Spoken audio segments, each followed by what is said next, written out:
What is up, guys? Wrestling Premier is here. Now, why does The Undertaker always have to feud with Green Giants? Is it written in the contract or something? He's always tasked with getting something out of them, and most of the time it doesn't work. Kane and the Big Show did have some good matches with them, so there's that. But enough talk about big guys. This is about the story between The Undertaker and the Great Khali. You guys already know, but this guy just wasn't good in the ring. I heard he was a bit better in the past due to being much faster, and his legs weren't hurting him as much as they did during this time. But when he signed with WWE, he was at his worst. In this video, I'll cover the Punjabi Playboy's first feud in the WWE against The Undertaker. You know, I was actually going to go with Kennedy Taker story or the Brian Kendrick for the next video. I guess you guys could curse me out for not going with one of those. But yeah, if you guys really want one of those videos, just please comment it down below, and I'll probably do one of them 2 videos from now. So yeah.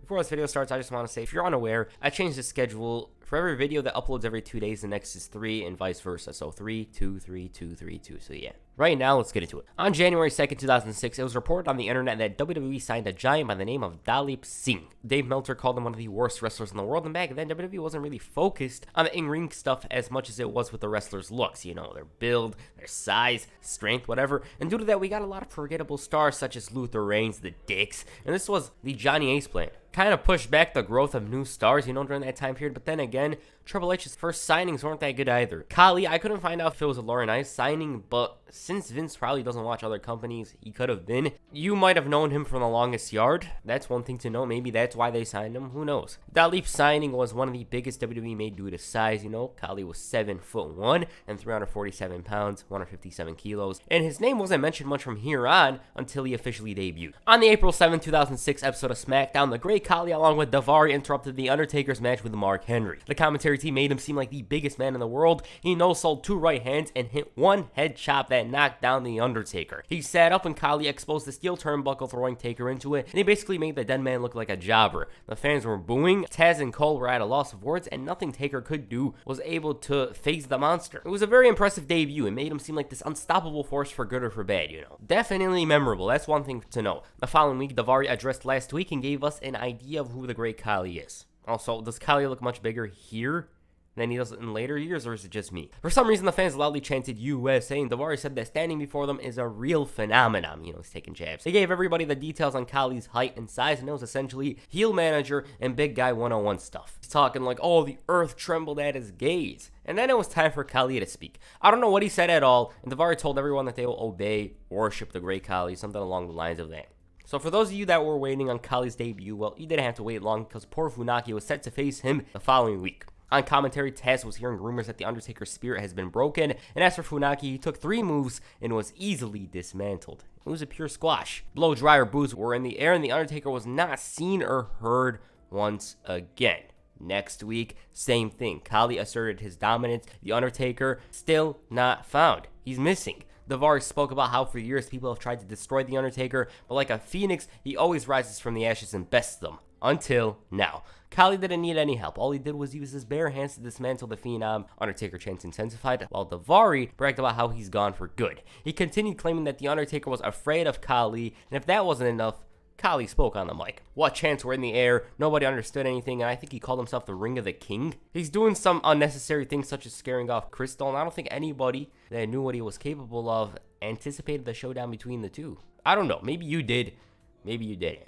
I mean, as a kid, whenever I seen Khali, I always wanted his opponent to beat him. That's one thing to know. As a matter of fact, The Undertaker finally broke his silence by signing the contract for a Judgment Day match against Khali. Before the match went down at the pay-per-view, the Giant managed to score a clean victory against the World Heavyweight Champion, Rey Mysterio. Now, looking at the booking of Rey's title reign, it's honestly the most bizarre stuff. Like, if it was anybody else, I doubt they would have them lose clean, or nearly clean, 1 month into their title reign in their own hometown. But since it was Little Ray, they took advantage. I mean, it did add to his story with JBL, but that's a whole other thing. I'll probably talk about that in another video, hopefully. Anyways, Khali bullied Ray. He no-sold his moves, and JBL decided to get involved, striking the champion. Khali dominated and beat him, that's it. Khali beat the world champion nearly clean. On the final SmackDown before Judgment Day, Khali spoke once more. He told Taker that he'll rest in peace, I believe, and those final 3 words were the only thing I understood. From Taz's perspective, he thought The Undertaker was capable of beating Khali because of the fact that he laid down the challenge first. You know, he wasn't afraid of the Great Khali. Also, I was looking at internet rumors, and there was something out there about how Judgment Day might be Khali's final match in the WWE. Why? Because there was a worry that he was going to injure his opponents due to his bad in-ring skills.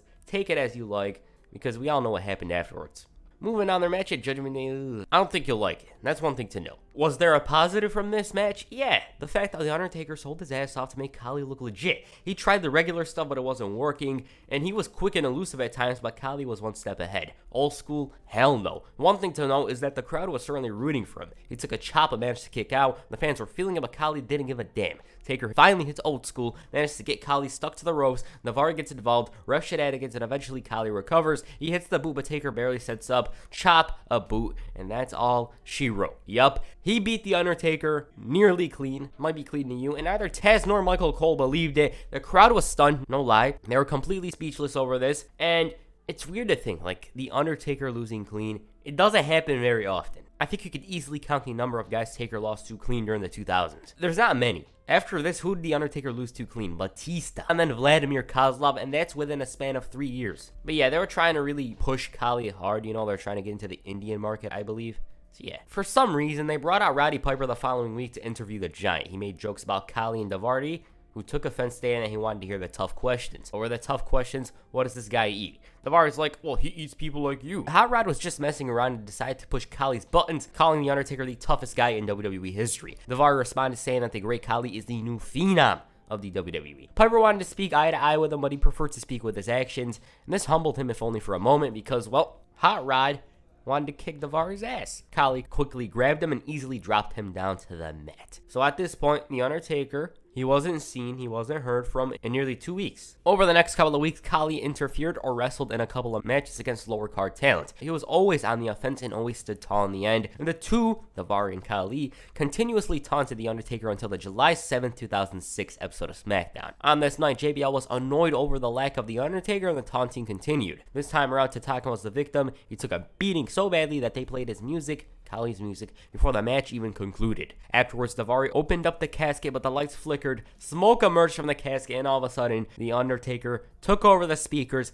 and accepted Khali's challenge of a Punjabi prison match. JBL was probably the most excited guy in the arena, and since Taker sort of showed himself to the great Khali, Navarre tried asking him to do it again the next week. It was clear that he was trolling, but it came true, and Khali's eyes were about to pop out of his head, not out of fear, but out of anger. Navarre was very confident in the great Khali, scoffing at The Undertaker's appearance, and so he struck with lightning, and this didn't even faze the great Khali at all. As a matter of fact, he was actually looking for a fight, but Navarre begged for him not to enter the ring. So yes, The Undertaker realized he's got to fight back, he's got to destroy this monster. The next night on Saturday night's main event, he praised the hell out of him that the Big Show decides to interrupt. He was pretty impressed with the size of the great Khali and wanted to put him over verbally. But The Undertaker appeared. He wasn't backing down from this colossal pairing, and as a matter of fact, he brought the fight. Big Show made it seem like he didn't want none, but he was lying in ambush to Phenom. He managed to fight back, they exchanged blows, and Taker was winning the slugfest, but Khali comes in. Doesn't matter, why? Because it was going to be chokeslam time, but unfortunately, both men countered with a chokeslam of their own.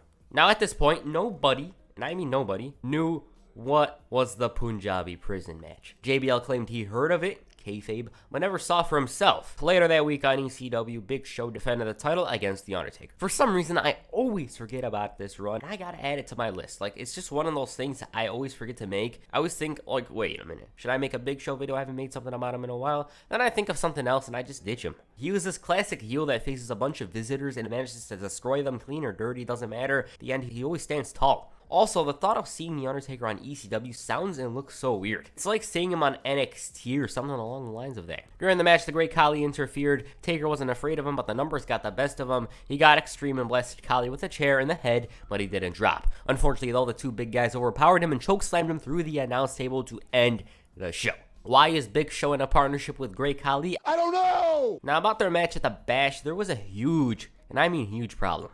Apparently, the great Khali had a diseased liver and thus couldn't compete. His hepatitis C test didn't come in on time, and so they didn't allow him to compete. Also, looking at the pay-per-view, it was so damn cursed. Bobby Lashley couldn't compete. A couple of other matches had to be scrapped. They had to be altered or whatever. Wellness policy, a couple of guys violated it, and yeah, it was just bad. So in order to write off the great Khali, they had him call The Undertaker before the match. He didn't want to wait for the Punjabi prison match, and Big Show comes in and ambushes The Undertaker. Teddy, a couple of minutes later, puts Big Show in the match and pulls Khali out. So that's how it went. So the guy they made the entire match for is not going to compete. It's a shame that Khali wasn't going to compete, but then again, as bad as the match was for me on last viewing, it was probably way better than it would have gone down. Shawn and Taker ended up having way better matches 2 years later, and that's one thing to mention. Khali obviously had to interfere, and by the time he came out, The Undertaker was well on his way out. I might have to rewatch this one and see if I find some enjoyment. I might regret it. For some reason, the ending saw the cage break. I'm not sure if that was a botch. It probably wasn't. And Khali's climbing like an idiot. Big Show was starting to get burnt out at this point. I can't blame either of them for being that bad. It was a weird match concept that the WWE didn't even know what it was going to be. And so it felt awkward, I guess. But there was going to be a rubber match between Khali and The Undertaker very soon. On the August 4th episode of SmackDown, The Undertaker faced King Booker. During the match, Khali interferes. He stood tall, but Taker fought back with a flurry of punches, and he managed to get rid of the big guy. Then, he issued a challenge for SummerSlam. Himself and Khali in a last man standing match. Opening SmackDown the following week, Daivari along with Khali gave their stance on the SummerSlam match, and for some odd reason, they declined. Michael Cole called them a bunch of cowards, and Daivari thought it was unnecessary of Khali to drop Taker once again. Then the lights went off, and he emerged. He wasn't waiting long and marched down to the ring for yet another brawl with the great Khali. This time, The Undertaker for the first time actually hit the chokeslam on him. Despite all this, the match wasn't going to happen, but a couple of minutes later, Teddy Long made the match not for SummerSlam, but for SmackDown next week. Now you might be wondering, why in the hell is this match pushed forward when the pay-per-view could have been a perfect place to settle it? Well, Khali was notorious for being the worst in-ring performer on SmackDown, and they didn't want to risk having a terrible match on SummerSlam. With SmackDown, they can edit his matches. Honestly, when I read that, I didn't think it was that bad. So it would have been a big issue had he injured himself on the pay-per-view or something like that. I don't know. JBL saying this was something right out of a Steven Spielberg movie. Well, I'm out here thinking it's something from the early 90s. Nonetheless, I thought this match was better than it had any right to be.